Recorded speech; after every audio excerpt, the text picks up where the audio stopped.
Hi, my name is Brian Clayette, and today in this particular course I'm going to be talking about how to lose your butt in real estate. Now, I know you may be taken aback by that title, how to lose your butt in real estate, or how not to invest in real estate, better yet. I'm here to share my personal journey in real estate investment. A few years back, when I was 24 years old, I bought 2 investment properties.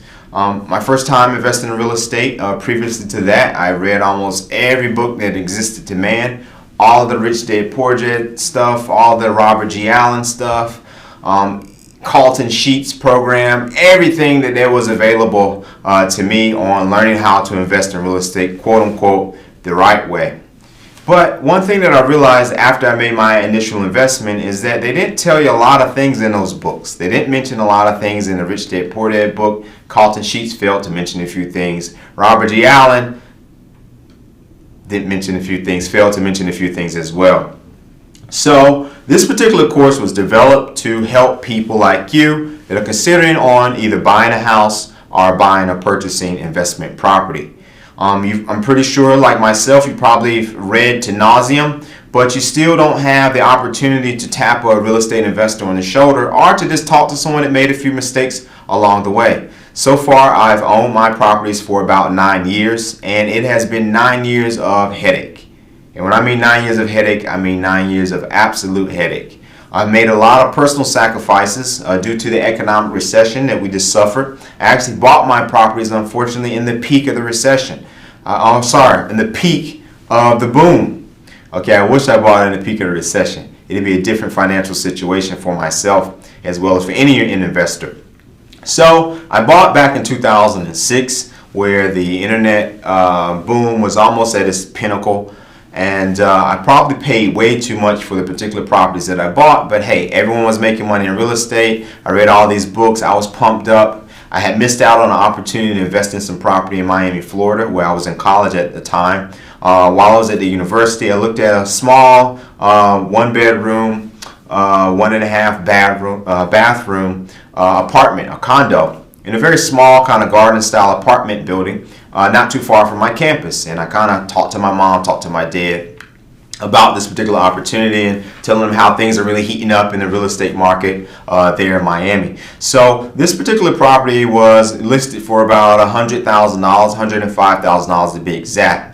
So at the end of the boom, towards the peak of the boom, do you know how much that one unit was selling for? It was selling for close to $295. I mean, just think about all that profit, from 105 to 295, right? A huge amount of equity that could have been built or could have been had I invested at the right time. So I felt a little sour about missing out on that investment opportunity, so I decided to take the money that I had been saving. I'm also an internet marketer, so I made a decent living online, and I was very frugal in saving my money and that kind of thing. So I had a decent amount of money that I wanted to start becoming a real estate investor. I figured multiple streams of income, one of my favorite business books by Robert G. Allen. Not critical of these guys, they left out a lot of details that I wish I knew about. So in buying these, in saving up this amount of money that I had ready to invest, I decided to buy my properties back home in North Carolina. So naturally, I was kind of priced out of the Miami market at the time. I was looking at some high-end condos for myself as a primary residence. But I decided to do some investment properties. So as a non-owner occupied property, I think people kind of refer to it as. So I'm not going to be living in these particular properties. Now that might have been mistake number one. Thinking about this whole real estate game, you get the most favorable financing for owner-occupied properties. So if you actually live in the house, they'll give you a lower rate if you need a rate. Some people don't need a rate, and I highly suggest that you buy homes as a cash to avoid dealing with banks and dealing with interest and those other kind of strings that come along with financing a property. So that's kind of my first tip. Buy cash if you can. If you can't, you have to get it financed. That's another situation. And depending upon how risk adverse you are or the appreciation in your particular market, it may make sense, it may not make sense. In my case, it did not make very much sense. And like I said, 9 years of struggle.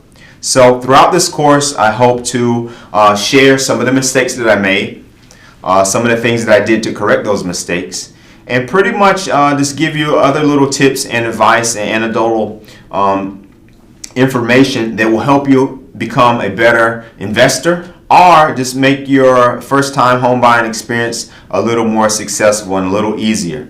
My suggestion to most people is to not buy a house.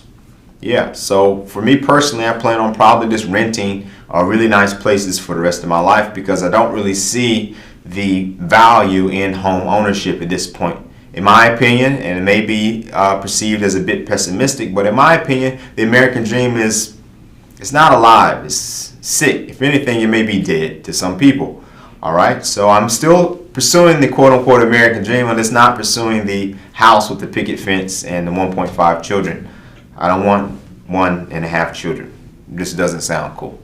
But aside from that point, as I said, in this course, I'm going to be going over additional information on the mistakes I made, the corrections I made, a little bit about my story and my journey in real estate investing. And as always, if you have any questions about this course, this video, any of the videos that are produced for this particular course, feel free to ask questions or comment, and I will be as responsive as I can. I look forward to seeing you in the next video. Until then, happy real estate investing.